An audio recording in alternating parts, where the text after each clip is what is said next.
السلام علیکم ویورز، کیا حال ہے؟ امید کرتے ہیں آپ سب خیریت سے ہوں گے۔ اللہ آپ کو تمام پریشانیوں، مصیبتوں اور آفتوں سے محفوظ رکھے اور آپ کی تمام جائز حاجات، دعاؤں اور مقاصد کو پورا فرمائے، آمین۔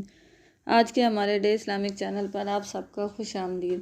آج کا ہمارا موضوع ہے خواب میں پتا دیکھنے کے حوالے سے۔ اس کی مختلف صورتیں ہیں اور اس کی مختلف تعبیریں ہیں، مثلاً مختلف درختوں کے پتوں کو دیکھنا، سبز پتے دیکھنا، زرد پتے دیکھنا، سوکھے ہوئے پتے دیکھنا، یا پھر ان درختوں کے پتے دیکھنا جن پر میوے لگتے ہیں وغیرہ، اور اس سے ریلیٹڈ اور بھی کئی صورتیں ہیں۔ اگر آپ ان تمام صورتوں کی تعبیروں کو جاننا چاہتے ہیں تو اس ویڈیو کو آخر تک لازمی دیکھیں، اور اس سے پہلے اگر آپ نے ابھی تک ہمارے چینل کو سبسکرائب نہیں کیا تو سبسکرائب کریں اور ساتھ میں لگے بیل آئیکن کے بٹن کو ضرور دبا دیں تاکہ ہماری ہر نئی آنے والی ویڈیو آپ تک پہلے پہنچ سکے۔ تو چلیے آئیے شروع کرتے ہیں ہمارے آج کے موضوع خواب میں پتا دیکھنے کے حوالے سے۔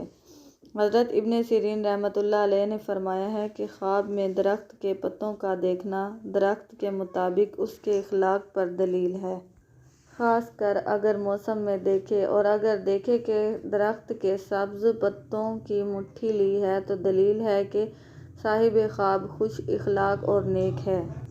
حضرت ابراہیم کرمانی رحمۃ اللہ علیہ نے فرمایا، اگر کوئی شخص خواب میں دیکھے کہ درخت سے تازہ پتے لیے ہیں تو دلیل ہے کہ اسی قدر اس کو مال ملے گا۔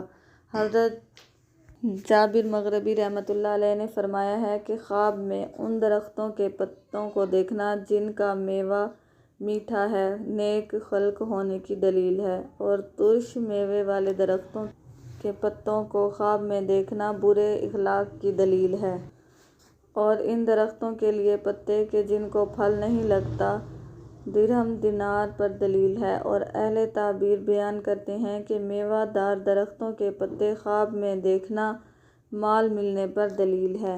اگر آپ کو ہماری ویڈیو پسند آتی ہے تو اس کو لائک کریں اور صدقہ جاریہ سمجھ کر دوسروں کے ساتھ شیئر کریں۔